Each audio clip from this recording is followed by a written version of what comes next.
அனைவருக்கும் வணக்கம். இந்தியாவின் ஜனநாயகம் பாதுகாக்கப்பட வேண்டும், சமூக நீதி நிலைநாட்டப்பட வேண்டும், எல்லோருக்கும் எல்லாம் என்கின்ற பாதையில் பயணிக்கின்ற அரசு ஒன்றியத்தில் அமைய வேண்டும். அதற்கு நீங்கள் செய்ய வேண்டியது என்ன?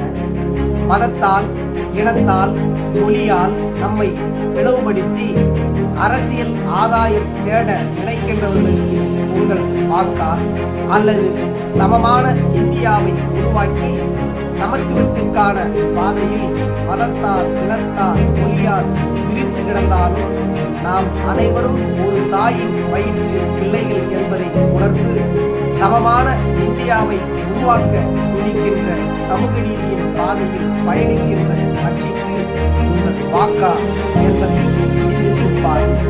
நான் சுயமரியாதைக்காரன். அதனால் இந்திய அரசு